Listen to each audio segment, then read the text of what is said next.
We're a bit informal here, as folks can probably hear. So welcome to this webinar. And as some of you will know, we run a webinar every 6 to 8 weeks, trying to bring to those of you in Australia who are interested, folks from our interRAI community, to talk about various aspects of how interRAI is designed, how it works, and what sort of outcomes we have. And there are many stories to tell about interRAI. It's a now 30-year-old organisation, and there are large implementations in lots of countries, and many successes and a few failures, and we've learned from the failures as well. So there are lots of lessons about this kind of system being implemented where it doesn't work that have informed our current thinking. So that said, I do need to do welcome to country and acknowledge the traditional owners of the lands on which we meet and live, and pay our respects to elders past, present and emerging, and acknowledge the important role that Indigenous people have in our culture in the past and ongoing into the future. And we in interRAI Australia and UQ acknowledge the importance of all of that, and continue to press for improvements for the lives of Indigenous people in Australia. So Jo would have a perspective on that, being a prominent person in Māori Health in New Zealand, and I know she's been very involved in promoting interRAI work within and beyond, and more than interRAI, I'm sure, in the Māori community in New Zealand. That she might touch on some of that as she talks. But today she's going to. So just for the record, she's the co-director of the Centre for Co-Created-AGE Research. CCREATE, that's nice. And she's a senior lecturer in Māori Health at University of Auckland, a pharmacist by background, still practising as a pharmacist, Jo? Only in its broadest sense, so not day-to-day patient interaction, okay. But yes. But she has a very I'm still registered. Oh, that's good then. She has a big interest in Māori Health and in all sorts of settings, and she's become involved in the interRAI community as part of her effort to promote better health for Māori people in New Zealand, and she'll maybe say something about that when she's talking. But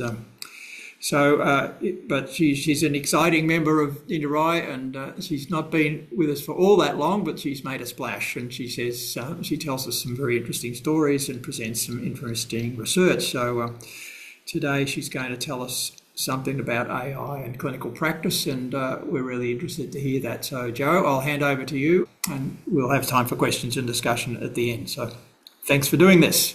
Great. Well, thanks, Len, and thanks to the team for inviting me along today. Kia ora, everyone. I'm Jo Hikaka, and Len sort of introduced some things about me. I am currently coming to you from lands of Ngāti Whātua in Tamaki Makaurau, Auckland, so central Auckland, but I have travel connections to the west coast of the North Island in Taranaki in New Zealand here. So thank you all for joining. I am happy to talk more about different things, and I will start my presentation. Today I'm going to be talking about AI-generated clinician and patient summaries using interRAI assessments. I'm not sure how familiar everyone here is with interRAI in New Zealand, but interRAI is mandated for any publicly funded aged care service, either in the community or of residential care. So things like, showering support with the medicines administration, housework, as well as also in long-term care facilities. So the LTCF assessment and the HC home care assessment are the assessments that are done for those two different settings, and they have over 300 questions in them, and there's free text comments that assessors can make as well. Assessors in New Zealand have to have assessment as part of their scope of practice and also be trained in interRAI assessment. And so only trained assessors can complete assessments. And the assessment, the interRAI assessment is completed, and it's an assessment, but it's also a tool to support care planning and care resourcing. And we'd heard anecdotally that yes, we do these interRAI assessments. People can invest a lot of time in them, so it can take, 1.5, 2 hours for an assessment to be completed. But the amount of information that's communicated back to patients and also to clinicians who may not be that frequent users of interRAI is limited. And so we'd heard this anecdotally, and we wanted to investigate a bit more about this. So we did some national surveys. So we surveyed people that used interRAI as part of their health professional practice. So they might be assessors themselves, they might work in long-term care, or they might be geriatricians, general practitioners, nurses in primary care. They were asked to complete the survey, and we also ran a survey in older people and their families to understand how they used interRAI information, how accessible they found it, the utility of it, and what their desires were for improvements in this area. Now, we did this in 2024. We're just in the process of getting it published now. But at that time, it seems interesting now, but as almost an afterthought, we thought, oh, should we ask people about AI and what their thoughts are, and do they use AI in practice? And so we included questions about people's level of comfort with AI, what they thought the benefits of use of AI would be in producing summaries, and also what they thought the challenges or fears or concerns were in that space. And so we got over 100 respondents to both of those surveys. It was a sort of a mixture of Likert scales, yes, no responses, multiple choice questions, and also free text.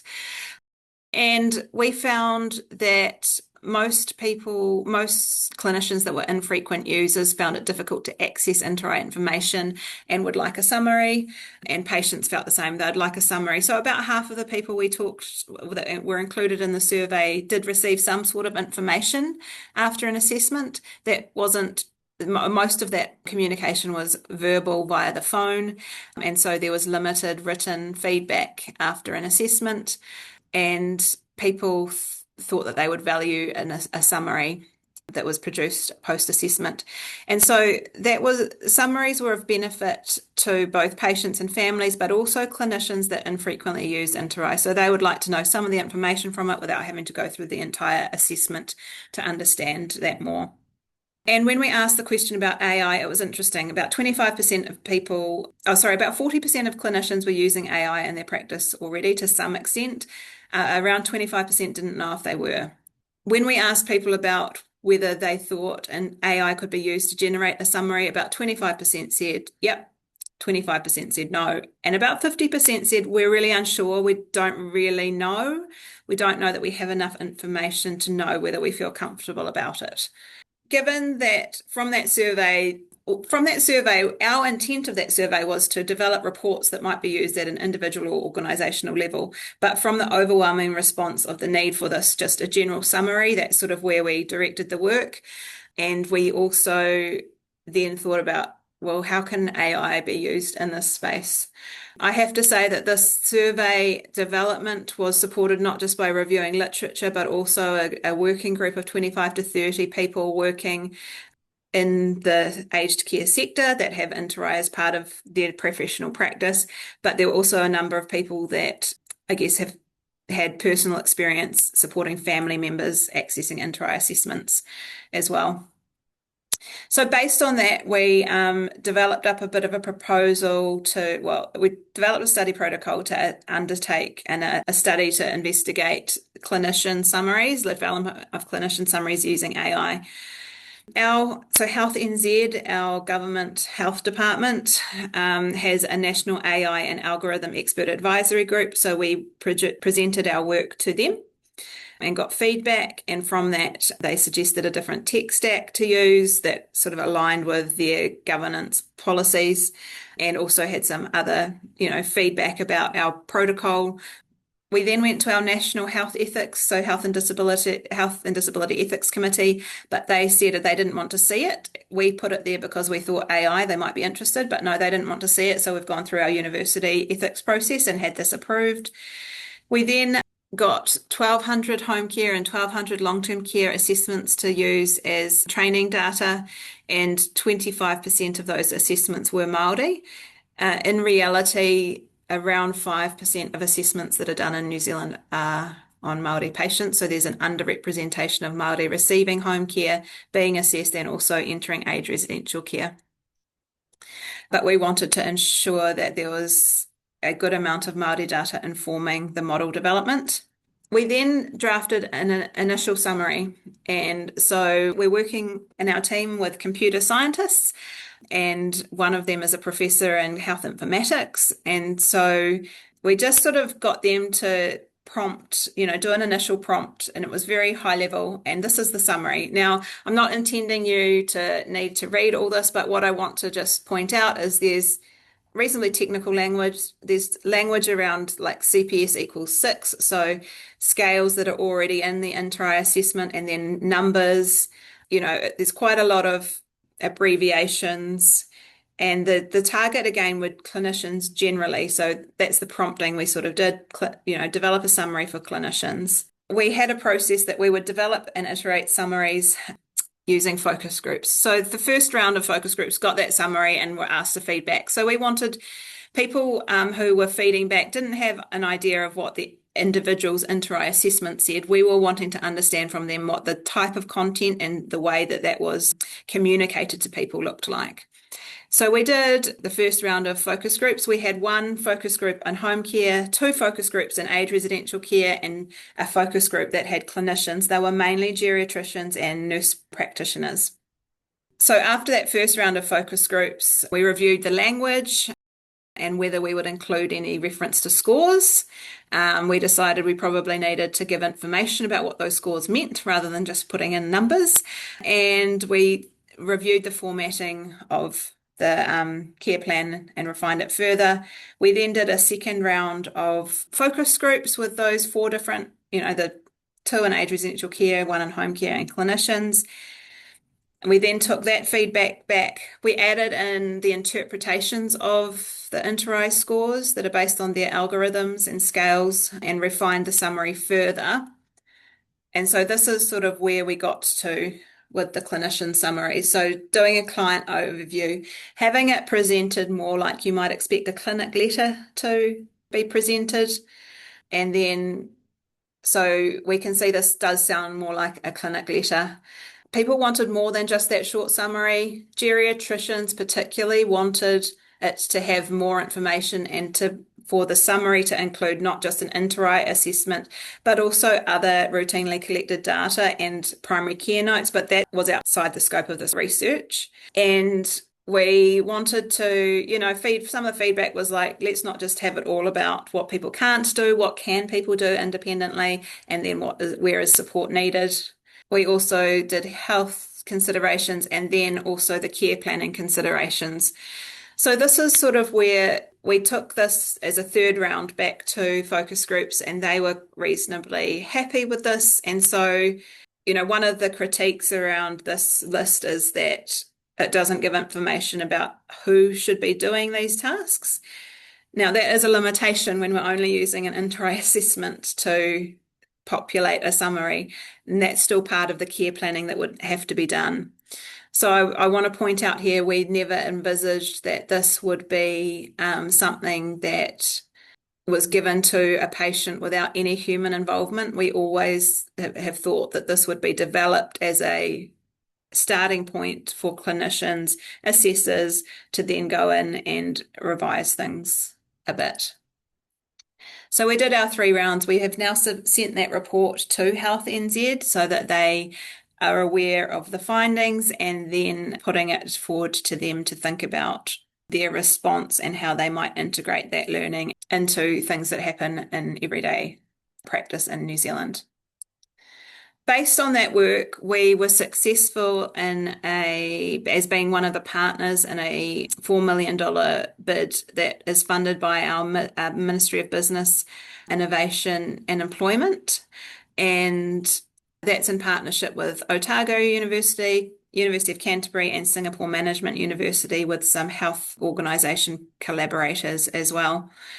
And our part of that was taking what we'd learnt in this clinician space and then aiming to test the feasibility and acceptability of AI-generated summaries in older people. So this is what we're planning. So we're in the stage of planning and ethics and everything at the moment. We have ethics to test summaries and focus groups like we did. So to, parallel mirror what we've done with clinicians. And then we are going to, so again, those focus groups, people won't have information on an actual assessment. It won't be their assessment that they're being asked to think about. We then want to move it to the stage where it will be we will attempt these AI summaries for people who have just had an assessment. So the assessor would do an assessment, they would deliver us the assessment, we would return a summary that they would review, and they would document anything that, changes that were needed, the time it took, whether they felt it was feasible and acceptable. And we would then give it to patients, and they would also tell us what they thought of that assessment.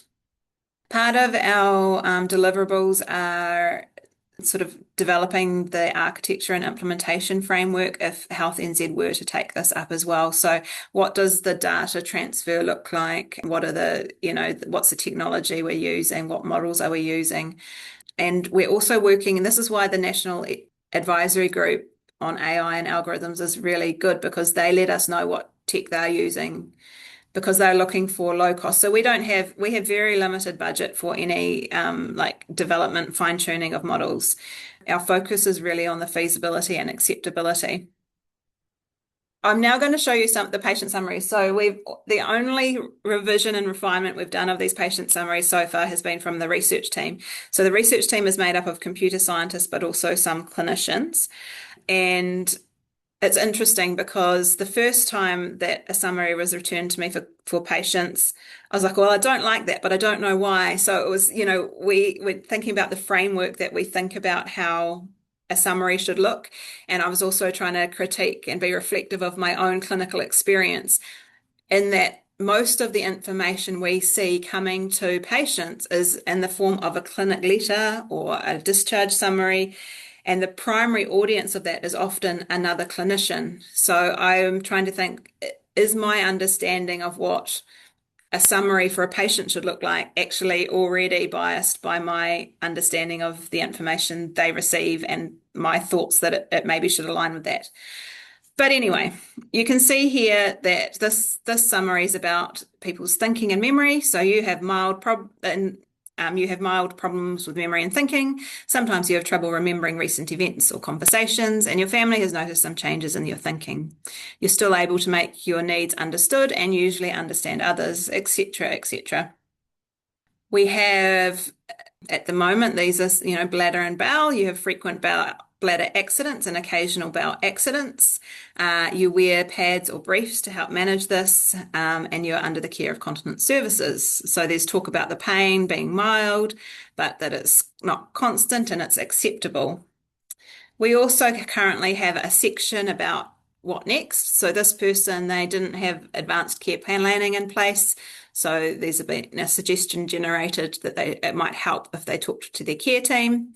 And also, a little general statement at the bottom. This summary helps you understand your current situation and the support available to you. Please ask your care team if you have any questions. They are here to help. So that's sort of our first iteration, and some of the clinicians in the team will feed back to the computer scientists about what we think. We do also think it's probably now at the stage where we could give it to patients and families and ask them what they think. Also, not patients, sorry, people that have had an interRAI assessment before. But what are some of the issues and questions we have, and that will form what we ask people who have been assessed? At the moment, some of the issue is that we don't actually have any summaries, aren't currently being done, so we don't have summaries to train the model. So we are having to iterate as we go. And at the moment, we are doing this researcher and clinician refinement because, as I said, I thought the summaries were at a stage where they weren't even ready to go and be looked at by someone, because we already knew there were big improvements that could be made. Thinking about the level of clinical language is interesting. When you're a clinician, those of you that are clinicians will know that when you talk to people, you change how you communicate information based on your knowledge of that person and their understanding of health, of language, of what's gone on. you'll know that you go into that conversation with an idea of what you'll say and how you'll pitch it, but also that might change based on your conversation. You might start to, add more information in, or think about how you can tailor the information to be communicated in a better way. Now, we don't have that option when we're doing this, so it's thinking about, do we need different prompts based on literacy? Do we need different prompts based on people's primary language? How do we account for culture and do that across the board? What are some prompts we can be using there? And what are some ways that they can be easy for assessors to apply when they're sort of requesting a summary from, requesting an AI summary? There's some things about natural language. So at the moment in the summaries, it says things like, you have not had a fall in the last 31 to 90 days, because one of the tick boxes on interRAI is, have you had a fall in the last 31 to 90 days? Now, that's not how you would normally communicate that kind of information, but is it okay to say you haven't had a recent fall? What's it? And then is that not specific enough? So, there's all these complexities that I hadn't fully considered until we actually started experimenting and doing this. We're wondering, should it be in the second or third person? So should we talk to should we phrase it, you have, or Mr. James has done this, or Mrs. James has done that? There's things like, you would have seen how bladder and bowel continence was talked about, and understanding. So this is the questions we have for people. How do you want that kind of information to be communicated? Usually I might talk about toileting or with people, but I understand the need to sometimes specify between bladder and bowel continence. One of the summaries that's been generated as a test case was actually a palliative care patient, and so the fact, it seemed really jarring and probably inappropriate to be talking about the fact that now you need support, and sometimes your mood's low, but sometimes you're okay, and so thinking about the clinical context of the person as well. And then we are also keen to understand from people more about the length and the format. So how can we make some of these ideas more easily communicated? Is there imagery? Is there scales? Is there colour that we can be using to help communicate parts of the summary? So that's really a start. And I know Len said I'd talk about sort of Indigenous health and Māori health, and I'm really happy to answer any aspects of that in relation to this project or more broadly, because a lot of the work I do is more focused in that area, including a trial coming up to use the Checkup Self-Report tool in around 1,000 people in a region of New Zealand. But if you're interested in supporting this project in any way, have any ideas about technology or infrastructure, or want to know more, please feel free to reach out. I'm doing a little plug about Inspire. Len might talk more about, interRAI International and what it does. Inspire is a program designed to support emerging researchers, people newer to research and newer to interRAI, and to be mentored over a week program. It's going to run in Auckland, New Zealand in 2027. In January, I went to the one in Canada in 2024, and it was really great. So we got ideas of the technical aspects of interRAI, mentorship from international fellows, the development of a cohort of people at the similar career stages. And it was a really great week to sort of get really immersed in interRAI. And I just want to acknowledge our funders, and part of my team is in the picture there. So really happy to answer any questions anyone may have. Well, thank you, Jo. I thought that was fabulous. In many ways, blindingly, obviously, something that could have been done in recent times, but we don't have this kind of capability used very often, at least in aged care.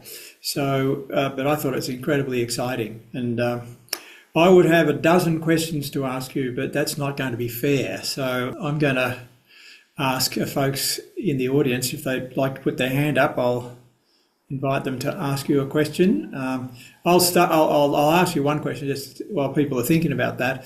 So in terms of the clientele or the people being assessed, there's often a dyad involved.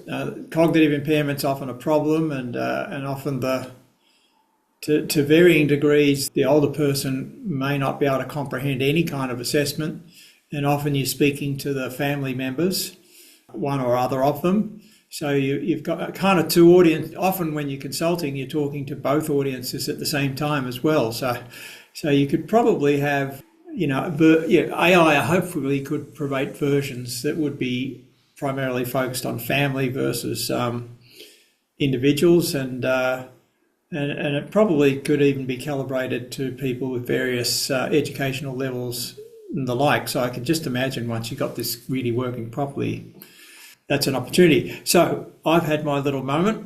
If you want to respond to that, I can see others putting their hand up. Yeah, sure. We've added some prompts in around, so our health and human ethics committees have standards to which like participant information sheets should be written, and so we've added some of those in. So what I struggle with is as well, because when our computer scientists got involved, they said do not put in any medical terms, all this kind of thing. But we know as clinicians, we want to be upskilling people to understand the names of their conditions, that kind of thing. So that was interesting, and I think this has really been a good learning in transdisciplinary research as well, and the strengths that both parties bring.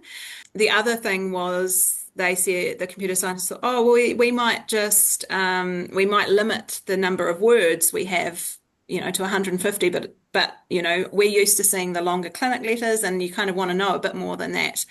And it's a good question, because initially the summary also was directed at family, and I was thinking, well, no, first and foremost, it's about the person. And so, yeah, you're right. But there might be some times where it's quite inappropriate, and you might want to be more talking to the family. So, but I feel like AI, that would be, those kind of prompts hopefully can be easily built and applied. Hugely interesting, Joe. Great presentation.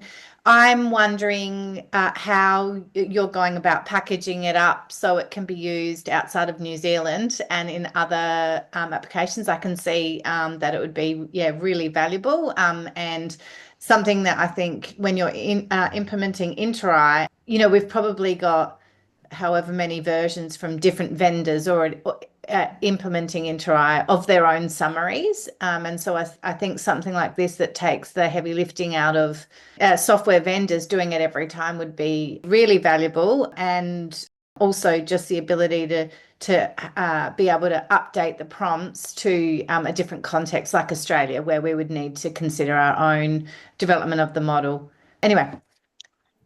Yeah, I think we are thinking about that. So we're thinking about the real world implementation. We're wanting to, and that's why it's sort of low cost prompting as well. So not fine tuning for different models, but some the higher level use of AI. And I think we're also trying to, I've asked the team to be making sort of I'm not going to get the wording right, but when you have like a whole lot of different prompts that make up a broader prompt, so that you can manipulate one prompt without it impacting on the other prompts, and also that helps with the running as well, because things can be running in parallel rather than one long prompt running. So we are wanting to publish this and make it available to others, so that people can learn from that.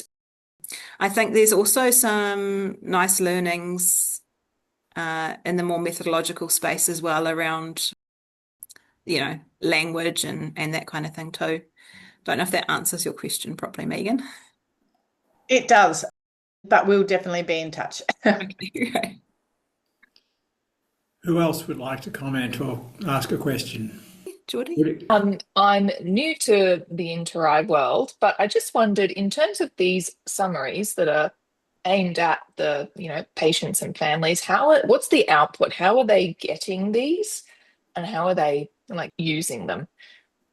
Well, that's a good point, because in my head it's just a written piece of paper, but that is something that we will be asking people, because we don't have. So our Health NZ is aiming to have something called a shared record, where you have one sort of universal. So I imagine it could go somewhere like that. It would be good if the summaries formed part of their health record. But in terms of whether it's an app or something, I think there's huge potential, right? Because if you've got an app, there's the potential that you could change your own prompts and have more control over that. Yeah, so unknown. But the aim is to be interoperable with. And to respond to what people actually would want and in a format they want. And that's why we're hoping the focus groups, the initial focus groups, don't focus necessarily on the accuracy and whether AI is creating hallucinations or anything. That will come in the second part, but whether the format, how we communicate visually and in terms of language is what we'll be looking at in those focus groups. Great, thank you. Cheers. Who else would like to talk? I have a question. This is Lisa here. Yeah. And I was just wondering whether you actually have a marketing or communications change management representative on your team to support. No, we don't. We don't have anyone that's this specific, I guess, expertise or skill set. But we could. I think,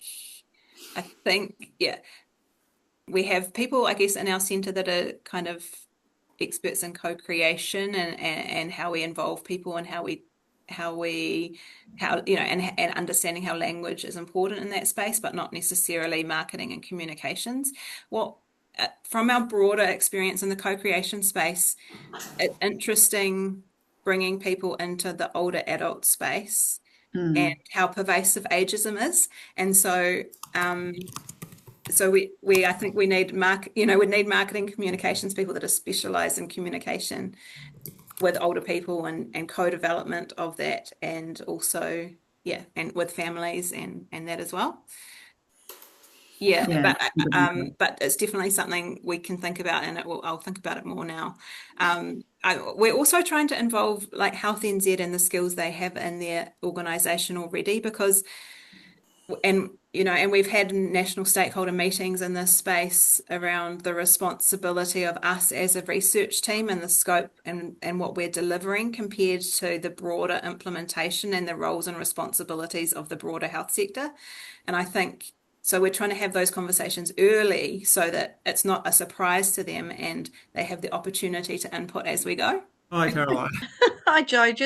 And thanks for Megan also for mentioning what she has, because I've reached out and I'll get my GM to reach out to see if some of our clients in aged care as interRAI users, obviously, of New Zealand, but also because I'm really interested in us merging your AI work, concentrating on interRAI and our clinical summary that we're working on, because obviously New Zealand and Singapore, that's going to be a really beneficial outcome if we can get both AIs to do, a more enhanced and better job. So just absolutely. I'd like to reach out, and I'll get Rose to reach out to you and Megan with the work we're doing at Connexus. Maybe there's. I also went to the AAG conference, and I was quite enamoured with a lot of the tech and what the apps and the design of the, and so that was quite nice to see that aspect too. Like, how can we don't need to start everything from scratch, so how can we work together and bring in all this learning? Yeah. Oh, absolutely. And we're very committed to interRAI, so I'll get Rose to reach out to you. Okay. So, Joe, could I ask, interRAI assessments are used in a whole lot of contexts. I mean, I know in New Zealand they're used for eligibility assessment by, prior to entry into programs, as we have comprehensive assessments in Australia, not interRAI, but we have the same kind of thing. And then, of course, one is in a program of care. There's, for example, in Resi Care in Australia, people usually go through a further comprehensive assessment at arrival, often sometime after they've had their eligibility assessments. And then there also residential care providers are now progressing towards monthly reports to the residents and or their relatives around any changes in care status and so forth. So something like this would make that process, if it was correctly tuned and accurate, would be a tremendous asset to have to do those monthly care reports to the because otherwise it's a massive workload for the staff, and I'm not suggesting staff shouldn't be involved, but this would get a lot of the legwork done to produce summaries for people. So what do you think? There's all these different contexts where interRAI assessments are used. Does that mean the AI reproduction of that would need to be tuned differently? For example, eligibility assessments. I think that's why you want to build. the bottom little line. Am I going to get the service or not? Well, I think that's why you want a little build little packages of prompts as well, so that you might have a palliative care prompt that sits above everything else, and you might have a post-acute prompt or something if you're using it in that setting, as opposed to older people or So I think that is, I think that's important. I think in terms of so what's been valuable is that we were able to add information into the model that around the interRAI scales and what they meant. So if you scored 6 on the CPS, what does that actually mean? And that is then translated into words for people. So I guess you might need to do some more prompting depending on what information is feeding into those monthly summaries, because in New Zealand, the long-term care assessment's only done every 6 months. So it's not necessarily the most up-to-date or accurate at a different point in time. So if you're adding more information in and drawing on more data sets, it's thinking about the appropriate prompting and teaching the model about that assessment and what that number means or and so forth. Yeah. And so another thing I was going to say is we're also so there's a bit of a fear about whether this will de-skill some of the assessment and care planning knowledge of assessors. And so we would be quite interested in understanding so there are some services that do provide assessment summaries currently. So would that, how different would a assessor prepared summary look to a AI summary? What are the changes? How do we learn from both to make it better? Are there things that AI never picks up that assessors always pick up, and therefore is it something that's not included in the assessment that maybe should be documented in the assessment? So trying to think of all that on a very limited budget. That's what I want to say. I won't discuss. It's a recorded conversation, but it's a small project. Our part of the project is small. Yeah. So how does this fit? I mean, a lot of medical practitioners are now, recording their conversations with patients and producing outputs that seem to be not bad, but this is this is kind of functional psychosocial and those kind of dimensions of people's problems, if you like. How do you see this juxtaposing with other information that's outside of the interRAI assessment? For example, if there's health issues that are not well characterised, or medication changes, all these kind of things that are not potentially in the detail in these assessments. So you have to do something a bit broader sometimes, perhaps. Well, I think that's where you think about what other data sets are available to you, because obviously in the age residential care setting, there's daily observations potentially. Sure. There's the labs that could be brought in. There's electronic prescribing and dispensing and administration records. So they didn't take their PRN morphine for 2 weeks. Do we still need it even? There's all those kind of aspects in terms of the ability for, I guess, AI processes to support assessment itself.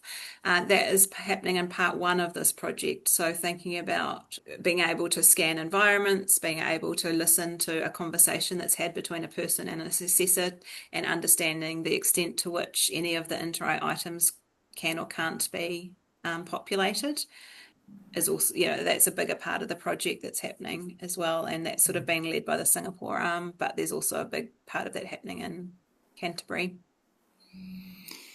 Thank you. Jason Ferris, are you alive on this call? I can see your picture there. I think Jason's involved. How is this intersecting with the broader agenda that interRAI is addressing around AI use in... you want to say something about that, Jason? Well, I mean, I was letting other people speak. I did find it really interesting and did find the utility of what you're doing very valuable. I was recently invited with the US program for being part of a panel for developing a panel expert person for developing their tool. And this is almost an in-house generation of this same idea. And I think it's really, I think what's most critical is lots of people are doing this now, and for those who aren't doing it, you're going to be falling behind very quickly. And the things like the CPS 6 I remember when we were first looking at the utility of generative AI and interRAI. And so I actually just did a quick exercise of, with no instruments put into a chat model, do a crosswalk for me for interRAI assessment tools versus maybe SNOMED. Yeah, SNOMED. And it was quite successful only based on what was out there in the information world.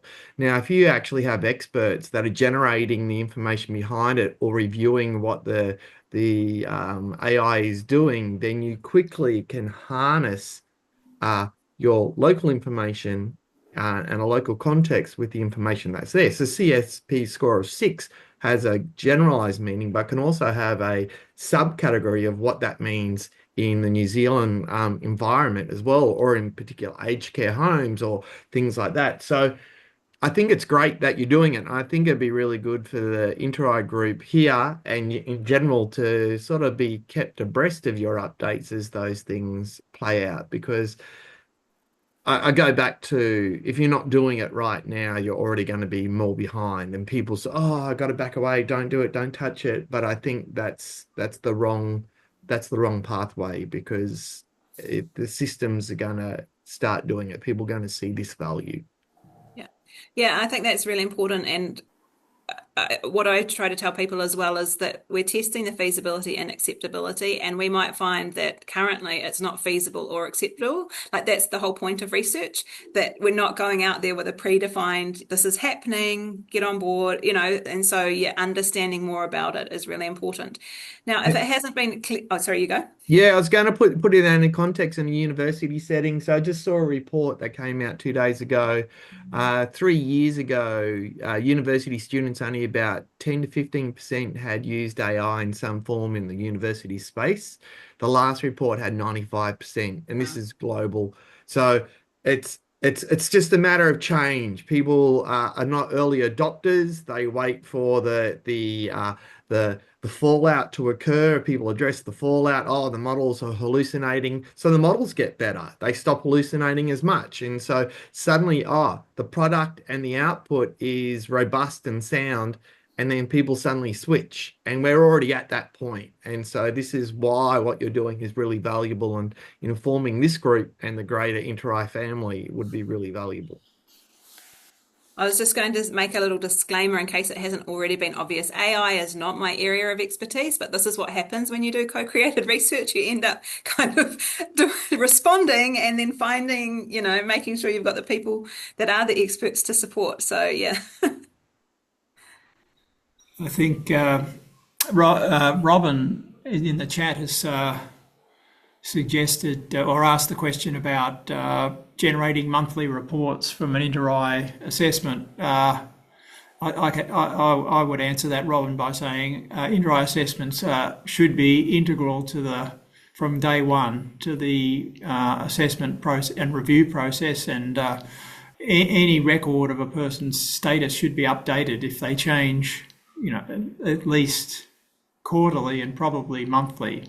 But if you're going to write a report monthly, you need to update your assessments. If the person's changed significantly and you haven't recorded that in the file and in your standardized assessments, then you're going to be out of date when you try to generate a report for the person or the family. So it does mean that you have to have a much more dynamic view of how assessments are used in practice. And that doesn't mean doing a whole assessment every month. It means having a look at it and making sure it still looks right and fixing it if something's inaccurate, rather than doing whole assessments. So that's a whole subject about how you use structured assessment in practice, and whether it's a sort of thing you do at intervals or whether you try to integrate it into the whole workflow of keeping things up to date. And that's an important discussion we could have here sometime. We're thinking about that in interRAI quite a bit.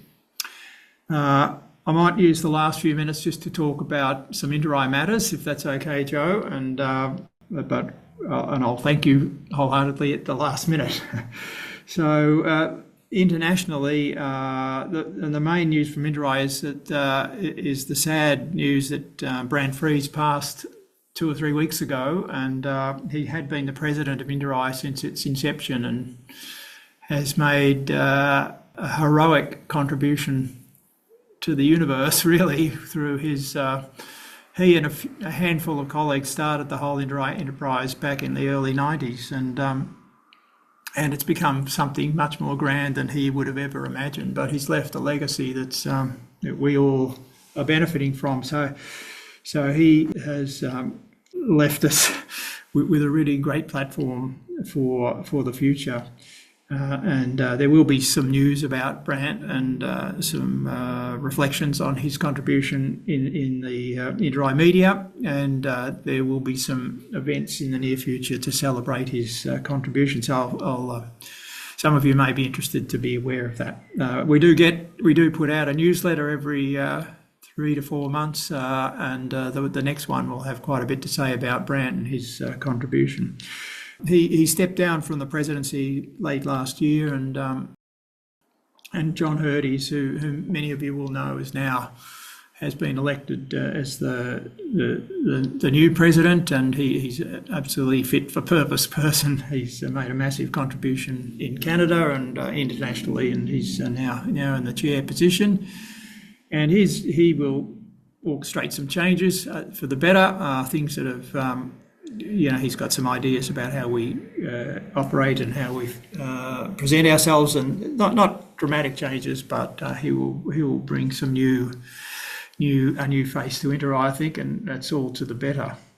Joe mentioned the Inspire forum that's happening in New Zealand in February next year. I think it's about Inspire number 5 or 6. We ran one in Australia about 4 or 5 years ago. It really is by invitation. I see Naz is on the call. He was in the last Inspire forum as well. Hello, he's turned his lights on, and he's coming as a mentor this time. Yeah, he's coming as a mentor. I'll join. Okay, Naz, tell us about Inspire. It is really amazing program, and I encourage everyone really, if possible, to send someone there or to go there themselves. Naz drank the Kool-Aid while he was in Canada, and he hopefully will be. I will be there as a mentor, and also I'll send someone from here as well to come with me. Yeah. Thanks, Naz. More locally, I think the big things that are happening at the moment are the aged care data review, which I'm involved in along with Tracy Comans, is kind of progressing to. It's in the midst of its consideration of clinical solutions for data in Australia, and it's out to consultation at the moment, and that program will come up with recommendations about structured assessment, data standards, data exchange standards, and I'm not preempting what the solutions will be, but interRAI is obviously part of the considerations of the program, and so that's an opportunity for interRAI that hasn't existed for quite some time. So that's important to watch. Some of you may have been involved in some of the consultations that are happening at the moment. And there are opportunities to make written contributions as well. And if you want to know about that, you could ask Michelle, and she will tell you how to do that. The other important thing that's happening is the Connexus effort, and I think we've had a webinar not so long ago about that, and Megan, who's on the call, is kind of leading that effort for the Digital Health CRC, and that they are enthusiastically prosecuting the argument for use of interRAI in Australia, particularly to support calculation and interpretation of quality indicators. The Australian quality indicator set looks fairly similar to those that are used in other jurisdictions, but it doesn't use interRAI data to calculate the measures, although some of the QIs are very similar. But so there's a place there for interRAI potentially as well. And so Connexus is at present talking to software vendors and several providers about the idea of running a pilot using interRAI as kind of the base source of data for recording and producing at least the quality indicator outputs. But part of it all is to think about the use of interRAI assessments. in their totality. So that's another exciting development that's happening.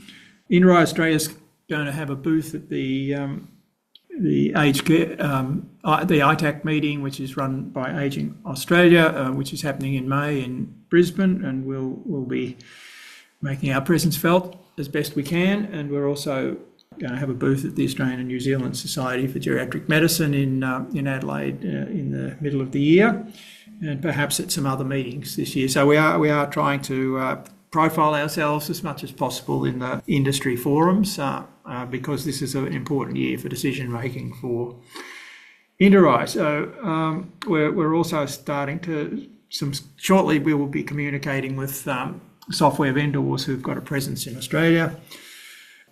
Caroline Lee's on the call from LeeCare, is one of those companies, but there are several others that have got, hello, you've turned the lights on, very good. Thanks for coming, Caroline. Carol, you would have heard Caroline's talking to Megan about the Connexus project, which is a really interesting model, not just for Australia, but potentially has a lot of potential for international, the way in which interRAI systems work internationally as well. And so it's a very exciting project. And I think that's the news from interRAI. We're finishing on time, but I'll just finish off by thanking Joe. That was a tremendous talk. We really like what you're doing. I could say I've retired from clinical practice just recently, but I wished I'd had that software to help me write up my consultations, because the thing, I didn't dislike it, but it was extremely time consuming to put the interRAI assessment into the Word format such as the one you created. If I could just push a button and get that and then add my own kind of top level commentary on that, that would have made my life so much easier. And it would have been much more satisfying. And you could write, and then the other problem is you want to write a version for your patient and you want to write a version for the referring practitioner. And if you can do that in the one action, which is what I imagine you would do, you would have two versions of the same thing. That would be like, I'd still be practicing if I could push that button. Not really, but you know.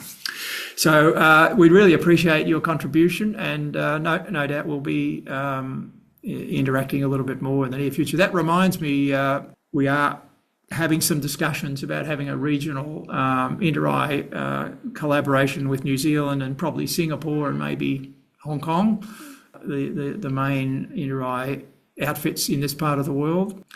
And if that evolves into something, it'll involve obviously researchers, but others that are interested in interRAI matters. That might, we're just starting those conversations right now, and so that might mature into something, and I'll keep you informed about that.